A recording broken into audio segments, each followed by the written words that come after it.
High, Bangla medium চতুর্থ শ্রেণী।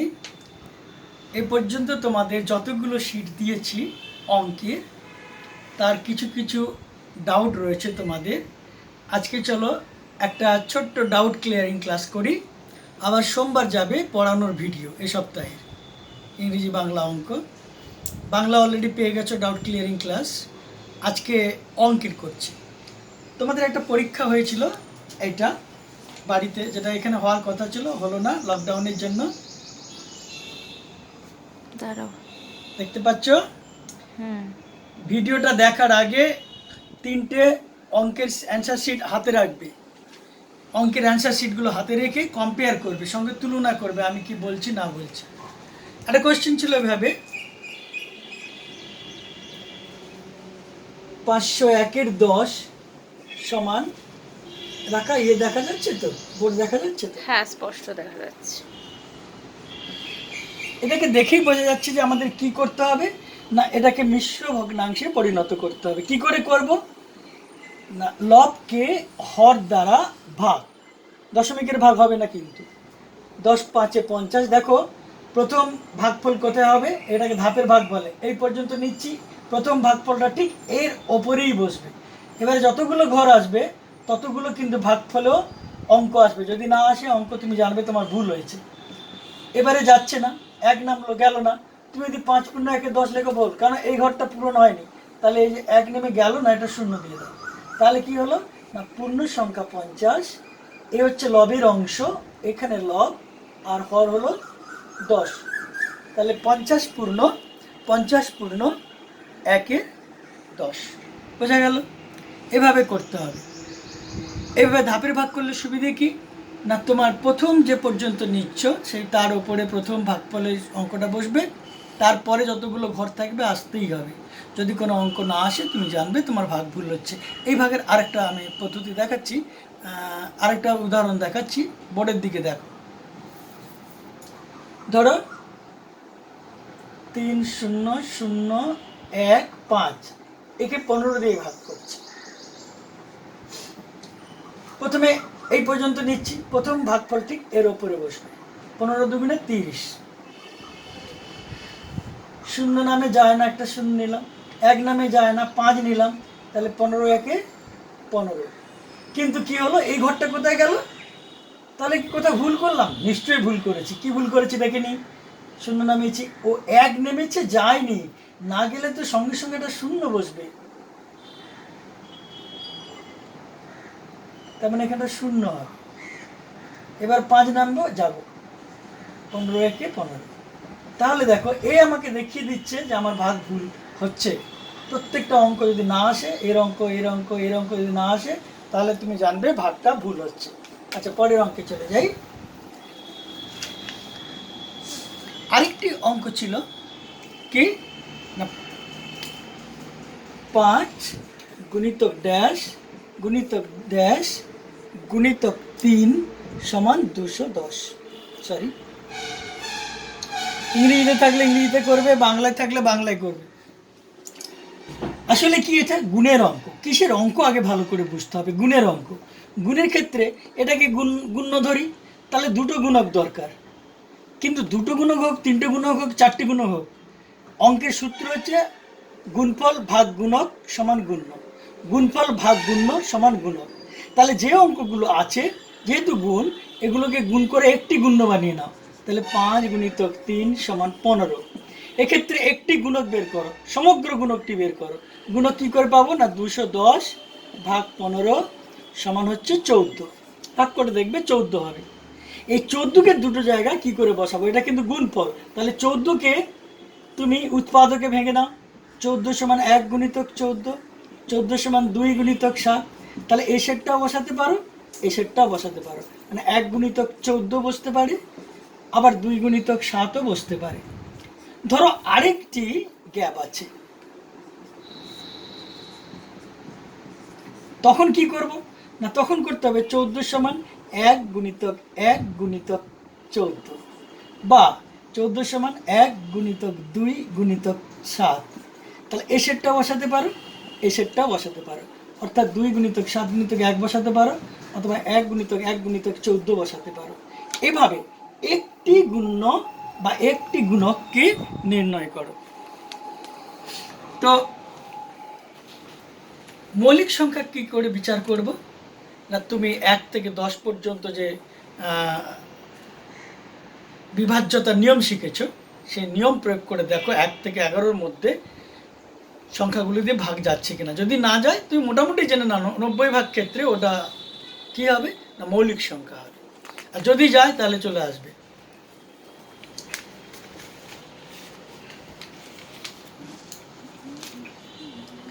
রেখা board দেখা যাচ্ছে তো? একদম স্পষ্ট দেখা যাচ্ছে। ওকে, টু কন্টিনিউ। আরেকটি অঙ্ক ছিল এরকম, 84 গুণ 2 গুণিতক 2 গুণিতক 3 গুণিতক 7, 124 সমান ছিল 2 গুণিতক 2 গুণিতক 31। এর গসাগু নির্ণয় করতে ছিল। আবার তুমি এখানে লসাগু নির্ণয় করতে পারো, এটা ক্লাসে শিখেছো, আমি আর একবার ডাউটটা ক্লিয়ার করে দিচ্ছি। গসাগুর ক্ষেত্রে কি হবে দেখো, যে যে উৎপাদকগুলো কমন সাধারণ সেগুলোকে চিহ্নিত করো। 3 কমন হচ্ছে না, 31 কমন হচ্ছে না, 7ও কমন হচ্ছে না। তার সেক্ষেত্রে এই যে যেগুলো সাধারণ হলো সেগুলোকে গুণ, কটা সাধারণ হলো না 2টো 2 সাধারণ হয়েছে, এদিকে এগুলো একটা একটা ধরতে হবে, গুণিতক 4। এটা হচ্ছে গসাগু বেরিয়ে গেল। এবার লসাগুর ক্ষেত্রে কি করতে হবে ভালো করে বুঝে নাও। কত রকম গুণনীয়ক আছে দেখতে হবে, 1 রকম, 3 রকম, 2 রকম, 3 রকম, 4 রকম। 4 রকম গুণনীয়ক নিতে হবে, 4 রকম গুণনীয়ক নিতে হবে। কিভাবে নেব? প্রথমে 2 নেব। কিভাবে নেব? যে লাইনে সবচেয়ে বেশি সংখ্যায় 2 আছে সেই লাইন থেকে 2গুলো তুলে নেব, অন্য কোনো লাইন থেকে নয়। এখানে আমরা দেখি, তারপরে 3 কোণ থেকে তুলব, যে লাইনে 3 সবচেয়ে বেশি আছে। 7 কোণ থেকে তুলব, যে লাইনে সবচেয়ে বেশি 7 আছে। 31 কোণ লাইনে তুলব, যে লাইনে 31 বেশি আছে। বলে দেখো, লক্ষ্য করো, তাহলে বুঝবে। 2 কোণ লাইনে বেশি, দেখো দুটো লাইনে সমান, তাহলে যে কোনো একটা লাইন থেকে তুলে নাও ওই 2গুলো, অন্য কোনো লাইন থেকে তুলবো না, শুধু এখানে দুটো তুললাম। 3 কোণ লাইনে সমান, এখানে 3 নেই, এখানে একটা আছে, দাগ দিয়ে দাও 3। 7 এটা, সরি, আবার 31 একটাই আছে, সেটাও নিতে হবে। নিয়ে একই গুণ করলে যে গুণফল হবে সেটা হবে লসাগু। আমি আরেকটি দেখাচ্ছি, দেখো,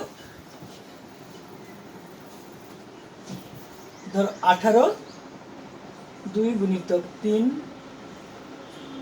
3 গুণিতক 3, 24 সমান 2 গুণিতক 2 গুণিতক 2 গুণিতক 3, 36 সমান 2 গুণিতক 2 গুণিতক 3 গুণিতক 3। তাহলে গসাগু কি করে হবে? আগে আমরা সাধারণ গুণনীয়কগুলোকে চিহ্নিত করবো, 1 2 সাধারণ, এই 2 না এর নেই, তাহলে সাধারণ হচ্ছে না, সবার থাকতে হবে। তাহলে কি হচ্ছে, একটা 3 সাধারণ, আর কি আছে, আর কোনো সাধারণ, এখানে 3 আছে এর নেই, এখানে 2 আছে এর নেই, তাহলে গসাগু হলো কত, 2 গুণিতক 3 সমান 6। এইবার লসাগু, লসাগু কি করবো দেখো, 2 কোন লাইনে বেশি, এই লাইনে বেশি, 3টে 2 তুলে নাও, অন্য কোনো লাইন থেকে নাও, এখানে জগত লাইন। 3 কোন লাইনে বেশি, এ লাইনে এ লাইনে, 2 লাইনে সমান আছে, তাহলে যে কোনো একটা লাইন থেকে তুলে নাও, একটা লাইন থেকে। আর কি আছে, নেই, মাত্র 2 রকম এখানে গুণনীয়ক ছিল। এক্ষেত্রে লসাগুটা কত হলো, 2 2 4, 4 2 8, 8 3 24, 24 3 72 হচ্ছে এদের লসাগু, লঘিষ্ঠ সাধারণ গুণিত। আচ্ছা, ওদের একটা কথা বলে দাও যে লসাগুর সময় এরকম লাইনগুলো থেকে তুলতে হবে, হরিজন্টাল লাইনগুলো থেকে তুলতে হবে। তো একটা লাইন থেকে তুলবে, আমি দাগ দিয়ে দিয়েছি, একটা যে কোনো একটা লাইন থেকে সবগুলো তুলে নেবে, যে দাগ দিয়ে দিলে সবচেয়ে সুবিধা। আর গসাগুর সময় উপর নিচে, লসাগুর সময় উপর নিচে না, লসাগুর সময় সাধারণ 3 জনের থাকতে হবে, বা যে কোনো সংখ্যা থাকবে প্রত্যেকের থাকতে হবে, সেগুলো একটু লুপ করে দিয়েছি, বোঝার সুবিধার জন্য লুপ করে দিয়েছি, দাগ দিয়ে দিয়েছি। 2 রকম পদ্ধতি। লসাগু তো আমরা 5টা পদ্ধতিতে শিখেছি। ভগ্নাংশের ক্ষেত্রে ভালো করে তোমরা আগে কাটাকাটিটা শেখো। কাটাকাটি কি করবে বলেছি, লব আর হরকে তাদের সাধারণ গুণনীয়ক দ্বারা ভাগ করতে হবে। ধরো 18কে আর 24কে ভাগ করবো, এদের গসাগু কত? 18 গসাগু 24 হচ্ছে 6, 6 দিয়ে ভাগ করব। 6 3 18, 6 4 24, শুধু ভাগফলগুলো লিখতে হবে ওপরে। তাহলে কত হয়ে গেল? 3 4 হয়ে গেল। এটা হচ্ছে লঘিষ্ঠ মান। বা 2 2 দিয়ে কাটতে পারো, 3 3 দিয়ে কাটতে পারো, সেক্ষেত্রে দুবার কাটাকাটি করতে করতে অত বেড়ে যাবে। সবথেকে গসাগু দিয়ে কাটাকাটি করলে এক চান্সে হবে। তো যাই হোক, আরেকটা জিনিস দেখাচ্ছি, দেখো মান নির্ণয় কাকে বলে। ধরো তোমার কাছে 20 টাকা আছে, আমি তার 3 4 অংশ নেব। তার মানেটা কি? 20 টাকাকে 4 অংশ করব, 3 অংশ নেব। 20 টাকাকে 4 অংশ করলে, এটাকে 4 অংশ করলে প্রত্যেকটা ভাগে কত করে পড়বে? 5 5 5 5। তাহলে আমি যদি 20 ভাগ 5, শেষেরটা 5। 20কে আমি মনে করো 3 4 অংশ নিই, গুণ করলে অংশ বেরিয়ে যাবে, শেষেরটাও 5। তাহলে 4 অংশ হবে, 1 4 4, 5 4 20, মানে প্রত্যেকটা ভাগে কত? 5 করে পড়ছে। তার 3টে ভাগ নিয়ে নেব, কত হবে? 15। এরকম না করে আমরা সরাসরি 20কে 3 4 দিয়ে গুণ করব। পূর্ণ সংখ্যা মানে কি? এ লব, এর হর হচ্ছে সবসময় 1। এটা কাটাকাটি করো, দুটোর গসাগু হচ্ছে 4, এটাকে 4 দিয়ে ভাগ করলে 1, নিচে 1 আমরা লিখি না কেন? এটা আমরা জানি যে 2 মানে কি? 2 এর 1, 6 মানে কি? 6 এর 1, এটা মনে রাখবে। 4 দিয়ে ভাগ করলে 5, নিচে তাহলে কি কিছু রইল না, তাহলে 5 3 15, এ হলো। তার মানে 15 টাকা পাবো। মানে মান নির্ণয় মানে কি? যে কোনো একটি মানকে অংশ দ্বারা গুণ। কিন্তু মনে রাখতে হবে, যদি মিশ্র রাশিতে থাকে বা যৌগিক এককে থাকে, ধরো 20 টাকা 15 পয়সা, তখন তার কি করব? গোটাটাকে পয়সা করে নেব। 20 টাকা 15 পয়সা মানে এই যে 20 1 5 প গুণ 3 4, ধরো গুণ 3 5, মানে এটাকে 5 অংশ করে তার 3 অংশ নেব, কি 2 অংশ নেব। এটা 5 দিয়ে যাচ্ছে, এটা 5 দিয়ে কেন যাচ্ছে? সেই সংখ্যাগুলি 5 দ্বারা বিভাজ্য যে সংখ্যাগুলির শেষে 5 বা 0 থাকবে, সেগুলো 5 দ্বারা বিভাজ্য।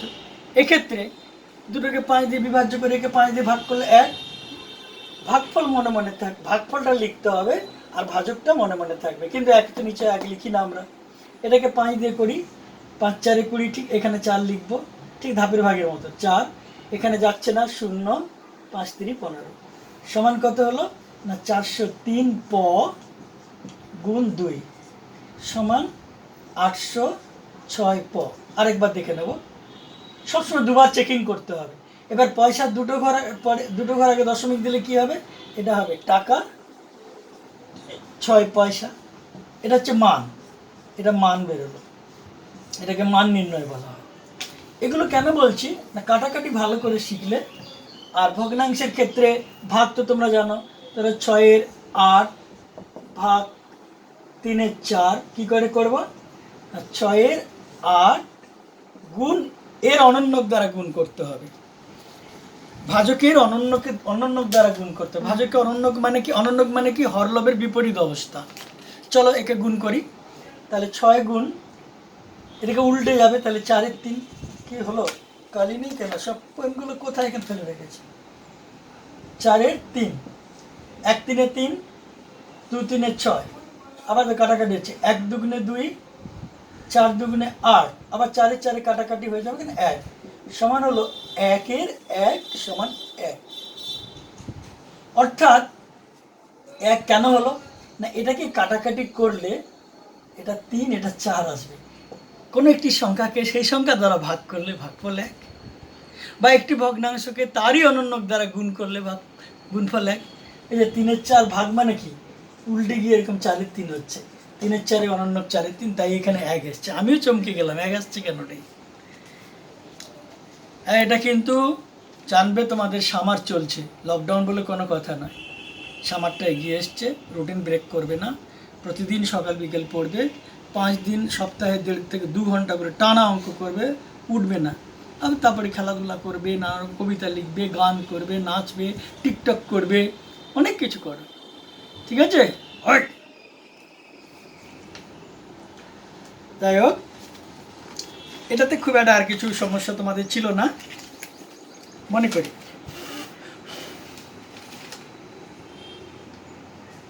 আর তোমাদের তো বলেছি যে ভগ্নাংশগুলোকে ঊর্ধ্বক্রমে সাজাতে গেলে বা অধক্রমে সাজাতে গেলে সবাইকে সমান হর বিশিষ্ট করে নিতে হবে।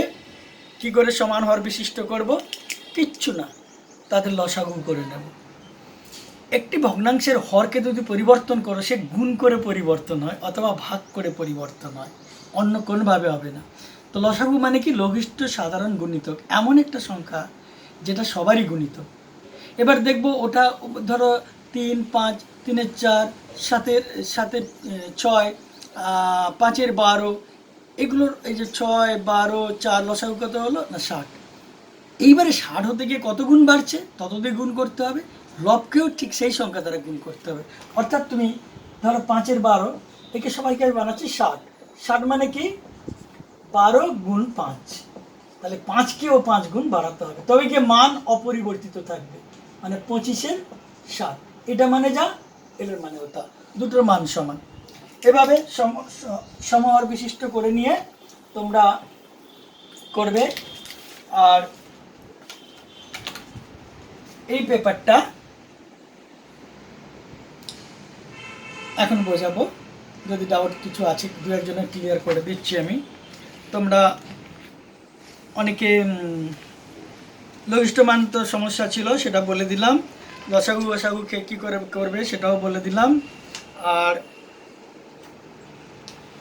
ঐকিক নিয়মের ক্ষেত্রে বলেছি, কার্য সময় ক্ষেত্রে কিন্তু সাধারণ যে নিয়ম আছে তার বিপরীত নিয়মটিকে ফলো করতে হবে, অর্থাৎ ব্যস্ত অনুপাত ফলো করতে হবে। অনুপাতের ক্ষেত্রে অনুপাত না বললে কিন্তু অনুপাতে করবে না, স্বাভাবিক নিয়মে করতে হবে। কিন্তু কথা ছোট করে নাও, কথা ছোট করা একটা আর্ট।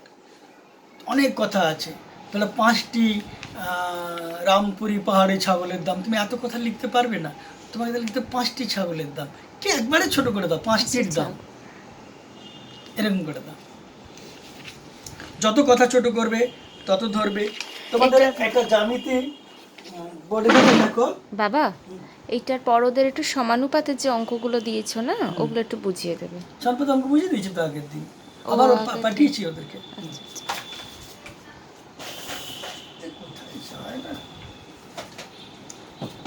দেখো জ্যামিতির ক্ষেত্রে দেখো, রেখা আমরা পড়েছি, রেখা কি? অসংখ্য বিন্দুর সমষ্টি। অসংখ্য বিন্দু পাশাপাশি যুক্ত হয়ে যে দৈর্ঘ্য তৈরি করে তাকে বলা হয় রেখা। রেখার কোনো শেষ নেই, এন্ড নেই, ওই জন্য রেখা আলোর সঙ্গে তুলনা করা যায় না। অনেকে আলোক রশ্মির সঙ্গে করে, কিন্তু আলোক রশ্মির তো একটা এন্ড আছে, সূর্য থেকে মনে করে বেরোচ্ছে, সেটা কিন্তু তার এন্ড। কিন্তু রেখার না, ক্রমাগত দুদিকে সে ছড়িয়ে যায়। সরলরেখা কাকে বলবো? দিক পরিবর্তন না করে সোজাভাবে যদি বিপরীত দিকে চলতে থাকে তাকে সরলরেখা। যে ক্রমাগত দিক পরিবর্তন করে তাকে বক্ররেখা। দুটি সরলরেখা পরস্পরকে একবার মাত্র ছেদ করতে পারবে, একবার। কিন্তু বক্ররেখা এরকম কাটাকাটি কাটাকাটি কাটাকাটি কাটাকাটি করে, বক্ররেখা অনেকবার ছেদ করতে পারে। রেখা দ্বারা একটা তল বিভক্ত হয়। এই যে ধরো এটা কিউব, এটা কিউব বলে, মানে কিউব ইংরেজি বাংলায় কি বলবো? ঘনক। ঘ দন্ত ন ক, ঘনক কাকে বলবো? এগুলো হচ্ছে বস্তুর 3টে রূপ। এটা হচ্ছে কঠিন, একটা তরল, একটা বায়বীয়। এটা হচ্ছে কঠিন রূপ। যে কোনো কঠিন বস্তু তুমি একটা তলের ওপরে রাখলে সে নির্দিষ্ট একটা, তুমি যেখানে রাখো না কেন, সে নির্দিষ্ট একটা জায়গা দখল করছে, তার নিজস্ব একটা ওজন আছে, তার নিজস্ব একটা রূপ আছে, আকার আছে। এগুলো ঘনবস্তুর বৈশিষ্ট্য। আর কি? এর 3টে মাত্রা আছে, জ্যামিতির মাত্রা আছে 3টে। এটা হচ্ছে দৈর্ঘ্য, প্রস্থ, উচ্চতা। এখানে দৈর্ঘ্য, প্রস্থ, উচ্চতা সব সমান। আবার কোণগুলো দেখো বোর্ডের দিকে, এটাকে বলা হয় সমকোণ। সমকোণ কি? এটা 90 ডিগ্রি, প্রত্যেকটা কোণ সমান, প্রত্যেকটা কোণ সমান। এরকম একটা ঘনবস্তুকে বলা হবে ঘনক।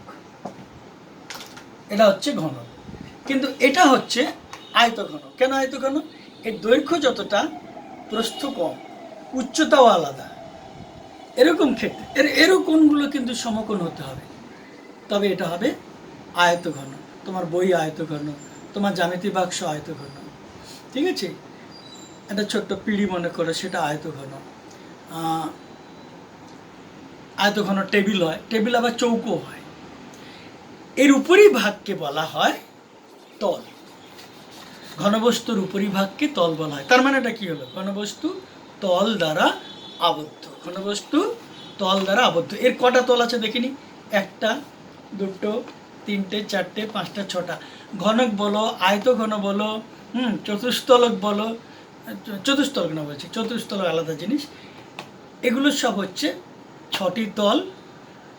শীর্ষবিন্দু 8টি, 1টা, 2টো, 3টে, 4টে, 5টা, 6টা, 7টা, 8টা। শীর্ষবিন্দু মানে যেখানে কোণ তৈরি হয়েছে, সমস্ত বাহুগুলো গিয়ে একটা কোণের বিন্দুতে মিলিত হয়েছে, শীর্ষবিন্দু বলে।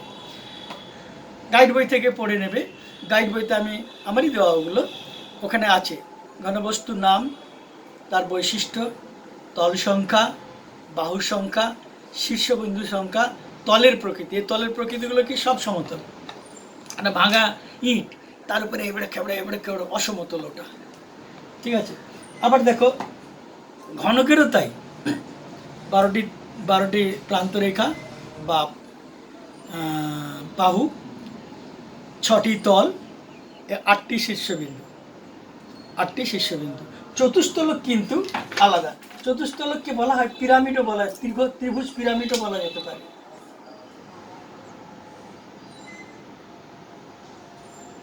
এটা লুক্কায়িত বাহু। এর নিচে একটা, উপরে একটা তল, তার চারদিকে 4টি তল। ত্রিভুজ পিরামিডের 4টি তল, পঞ্চভুজ পিরামিডের 6টি তল, সপ্তভুজ পিরামিডের 8টি তল। তল সংখ্যা একটা বেশি, আর বাহুর সংখ্যা তার দ্বিগুণ। সপ্তভুজ পিরামিডের বাহুর সংখ্যা 14টি, ত্রিভুজ পিরামিডের বাহুর সংখ্যা 6টি। কী করে দেখো? 1টা, 2টো, 3টে, 4টে, 5টা, 6টা। এভাবে ঘনবস্তুকে ভালো করে বুঝতে হবে। বিভিন্ন ঘনবস্তু বিভিন্ন রকম। ধরো এই যে মার্কার পেনটা দেখছো, এখান থেকে আমি কেটে দিই, তাহলে কেমন হয়ে যাবে? এরকম হয়ে যাবে। এটাকে বলা হবে কি?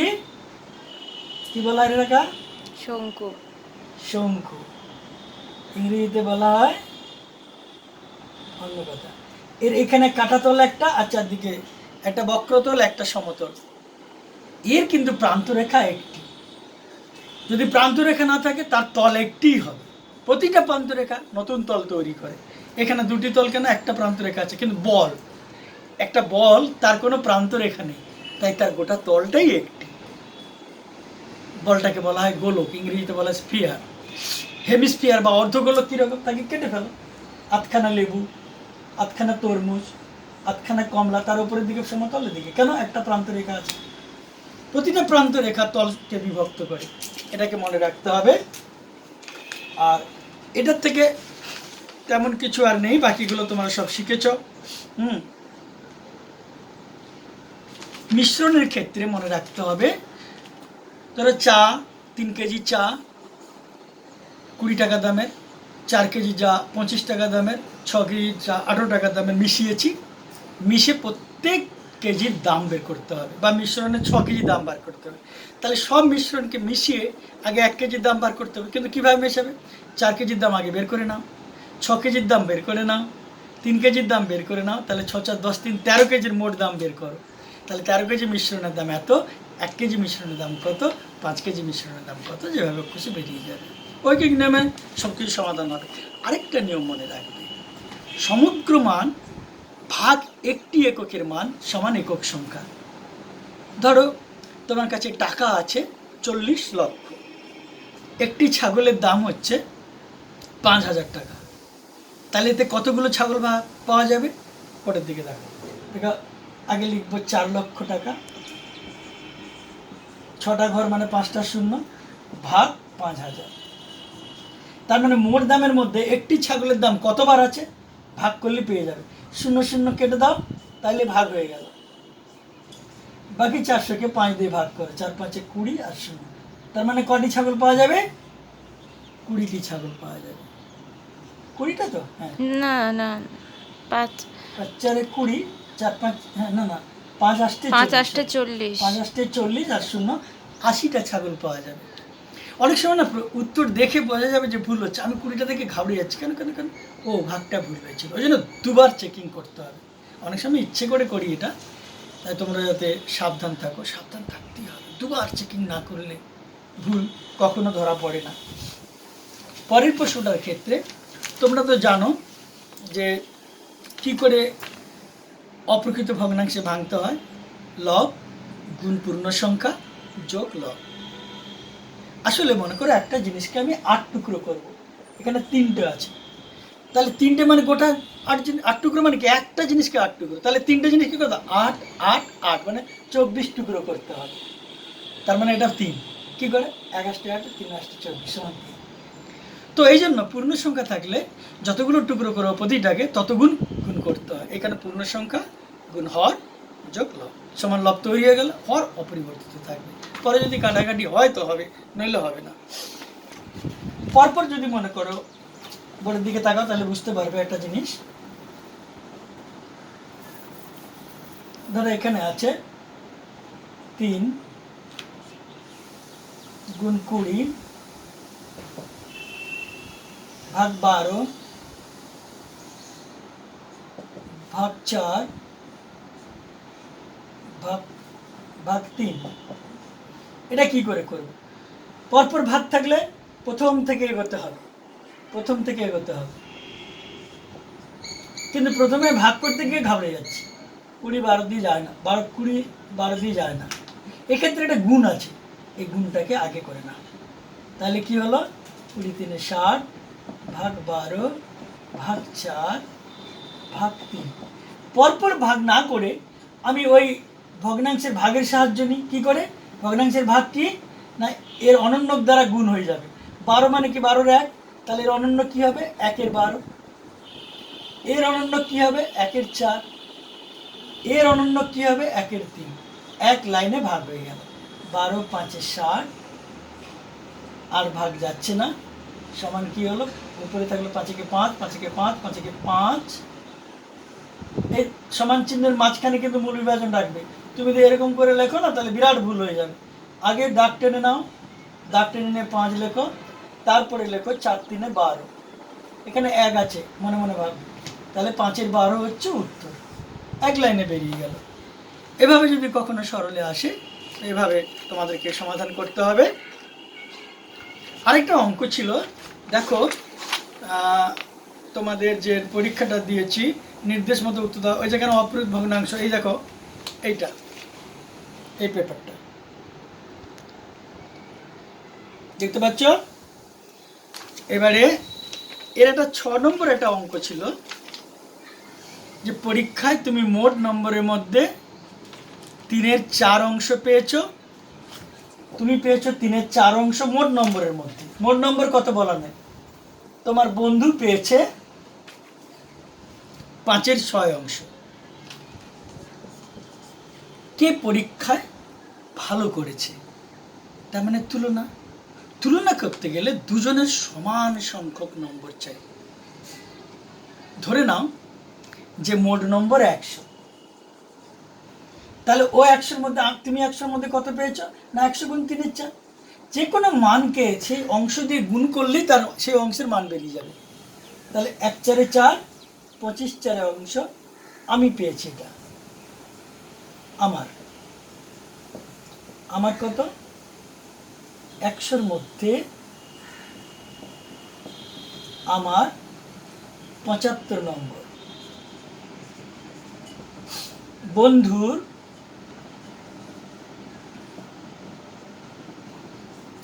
100 গুণ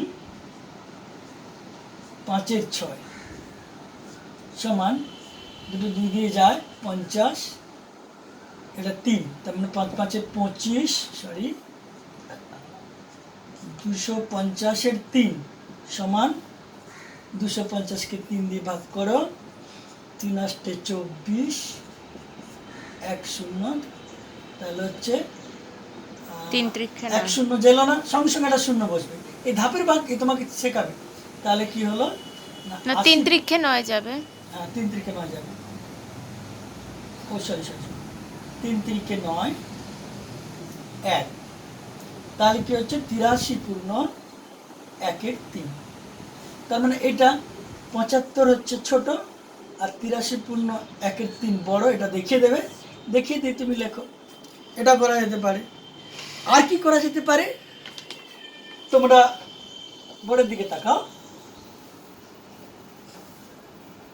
ভগ্নাংশে সমহর বিশিষ্ট করে ওই যে ঊর্ধ্বক্রমে সাজাও, অধক্রমে সাজাও, কোনটা বড় ছোট সেটা শিখেছো। কি করবে না 3 4, 3 4 ছিল তো, আর 5 6, এই দুটোকে সমহর বিশিষ্ট করো। কত হবে না 12 হবে লসাগু। তার মানে 3 4কে হরকে 12 করতে গেলে কত দিয়ে গুণ করতে হবে, 4 গুণিতক 3 সমান 12। এখানেও 3 দিয়ে গুণ করো, কেন হরলবকে একই সংখ্যা দিয়ে গুণ করলে তবেই গিয়ে তার মান অপরিবর্তিত থাকে, আবার সমান হর বিশিষ্ট হয়ে যাচ্ছে। এটাকে সমান হর বিশিষ্ট করলে কত হয় না 6কে 12 করতে গেলে 6 2 দিয়ে গুণ করতে হবে, 5কে 2 দিয়ে গুণ করতে হবে, এক্ষেত্রে হবে 10 12। তাহলে দেখা যাচ্ছে যে 9 12 10 12 থেকে ছোট। সেক্ষেত্রে আমার বন্ধু ভালো ফল করেছে। আরেকবার দেখে নাও, এটা উত্তর, কিন্তু আমি উপরে লিখেছি, এর পাশে হবে না, কিন্তু এখানে হবে উত্তর। 9 12 10 12, সরি এরকম দেখাতে হবে, তারপরে লিখতে হবে উত্তর আমার বন্ধু ভালো করেছে। এটা আরেকটা। তো এভাবে অঙ্কগুলো করা যায়। মোটামুটি অঙ্ক হচ্ছে এই। আর ঐকিক নিয়মের ক্ষেত্রে আবার বলছি অনুপাতের অঙ্ক কি করে সাজাবো। ধরো 18টি মুরগির দাম 18টি মুরগির দাম ধরো 1800 টাকা, কি ধরলাম 2400 টাকা। 18টি মুরগির দাম 2400 টাকা। 18টি 20টি মানে এরকম 25টি মুরগির দাম কত, 25টি মুরগির দাম কত, ওরকম করে সাজাবো। কিভাবে সাজাবো বোর্ডের দিকে তাকাও, ভালো করে লক্ষ্য রাখো।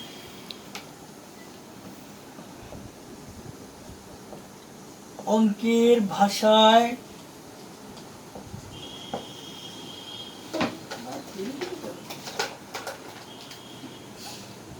ভাষায় সমস্যাটি হলো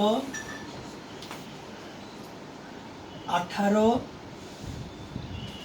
এখানে লিখে নেবে মুরগি সংখ্যা। আমি পরে শেখাবো এটাকে প্রথম পদ, তারপরে সমস্যা পদ, এগুলো সব বলা হয়, সেসব টেকনিকগুলো পরে শেখাবো, টেকনিক্যাল কথাগুলো।